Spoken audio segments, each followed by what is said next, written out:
Hello বন্ধুরা, welcome back to my channel. তো তোমরা কেমন আছো? আশা করি সবাই ভালো আছো। আর আমি শ্রাবন্তী, তোমরা দেখছো শ্রাবন্তী ব্লগ। তো চলে এসেছি একটা অন্য ভিডিও নিয়ে। তোমরা দেখেইছো এর আগে জামাই ষষ্ঠীর টাইমের ভিডিও। তো এখন হলো গিয়ে আমি আর বর মশাই চলে যাচ্ছি একটু মার্কেটে। আর শ্রেয়সীকে বলছিলাম আমরা বাড়ি চলে যাচ্ছি, তুমি যাবে নাকি? ও বলে না, যাবো না। তো ও ভাবছিল বোধহয় মিথ্যা কথা বলছি। তো যখন বাইক নিয়ে বের হয়েছি তখন বলে কি যে আমিও যাব। তো জামাই ষষ্ঠীর দিনে বরমশাইয়ের রাস্তা অনেক লেট হয়ে গেছিলো, রাত্রে 8-9 বেজে গেছিলো। তার জন্য ও কিছু কেনাকাটা করে নিয়ে আসেনি, শুধু মিষ্টি নিয়ে চলে এসেছিলো। তাই আমরা আজকে সকালবেলাতে চলে এসেছি মাছ বাজারে মাছ কেনার জন্য। তো এসে দেখি খালি মাছে, ইলিশ মাছে ভর্তি, বেশিরভাগই সব ইলিশ মাছ, আরও অনেক রকমের মাছ আছে।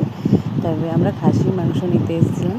তো মাছগুলোকে দেখে বরমশাই বলে কি একটু মাছ নিয়ে নিই। তাহলে আচ্ছা ঠিক আছে। ওর আসলে খুবই পছন্দ, ওর না আসলে ইলিশ মাছ তো সবারই খুবই কম বেশি পছন্দ, তবে অনেকে কাটার জন্য খেতে পারে না। তো আমরা ইলিশ মাছটা নেওয়ার পরে আবার একটু খাসির মাংস নিতে চলে এসেছি। আর দোকানে এসে দেখি যে ভিড়, আর এখানে না খুব ভালো আর কি একদম ফ্রেশ মাংস কেটে দেয়, এর জন্য এর কাছে খুবই ভিড় হয়। তো অনেকক্ষণ দাঁড়ানোর পরে লাইনে তারপর পাওয়া গেছে ফাইনালি। আর পরে আবার আমরা নিয়েছি। ওর পরে আমার ভাই ফোন করে বলে ও নাকি নিয়েছে।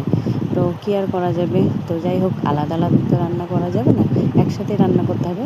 আমার ভাই খাসির মাংসের সাথে মাছও নিয়েছিল আর আমরাও নিয়েছিলাম। তো তারপর বাড়ি চলে আসলাম। মা তো ধীরে ধীরে সব রান্না টান্না করে জোগাড়জান্তি করেছে। আর আমার বন্ধুকে ডেকে নিয়েছিলাম, ওকে ছাড়া অসম্পূর্ণ। মানে আমরা দুর্গাপুরে আসলেই আমার বন্ধু আসবেই, মানে আমরা ওকে ডাকিও, আসতে চাই না, আমরা জোর করে আনি। আর সুবীর যেহেতু ওকে খুব ভালোবাসে, আর ও একটা আমাদের বাড়ির সদস্যের মতন। সত্যি আমার বাবা মাও খুব ওকে ভালোবাসে, ছেলের মতন দেখে। তো যাই হোক, তারপরে আমরা বিকেলবেলাতে একটু বেরিয়ে পড়েছিলাম আমার বান্ধবীর বাড়িতে ওর সঙ্গে দেখা করতে। আমার বান্ধবী যেহেতু বাড়িতে থাকে না, ও একটা কাজের সূত্রে অন্য জায়গাতে থাকে, তো আমাদের সঙ্গে দেখা করার জন্য ছুটি নিয়ে এসেছিলো। তো তারপর আমাদের সঙ্গে দেখা করার পরে ও চলে গেল। তো আমরা বললাম চল তোকে আমরা দিয়ে আসছি। আর সুবীরের সঙ্গে ওর ফার্স্ট টাইম দেখা। তো যাওয়ার পথে আমরা একটু ফুডটা খেয়ে নিলাম। আর ও যেখানে থাকে সেখানটাতে ওকে নামিয়ে আমরা দুজনে আবার চলে আসলাম।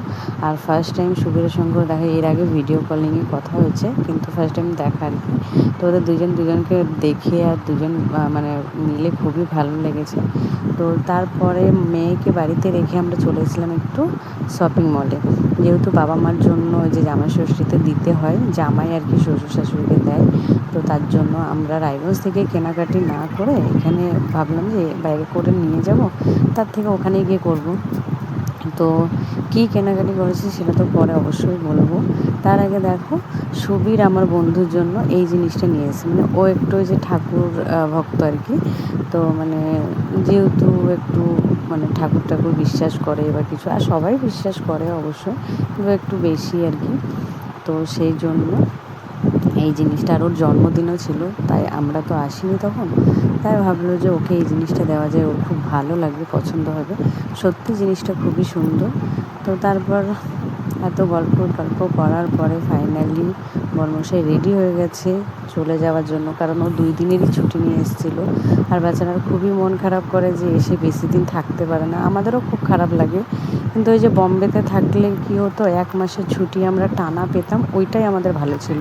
কিন্তু এখানে এসে নিয়ে আর ছুটিটা দেয় না, তার জন্য আমরা সত্যিই বম্বেটাকে খুব মিস করছি।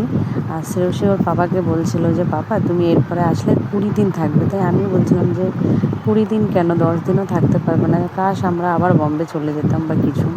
তো যাই হোক, যেটা হয়ে গেছে সেটা হয়ে গেছে, বলে না কিছু হারালে কিছু পাওয়া যায়, ওই আর কি, ভগবান যেটা করে মঙ্গলের জন্যই করে। তো বরমশাইয়ের মনটা খুবই খারাপ, যেহেতু এর আগে আসলে আমরা একসাথেই যেতাম আর একসাথেই আসতাম, কিন্তু এখন আর হয় না সেই জিনিসটা। তো যাই হোক, চলো টাটা, দেখা হবে পরের ভিডিওতে। তো কেমন লাগলো অবশ্যই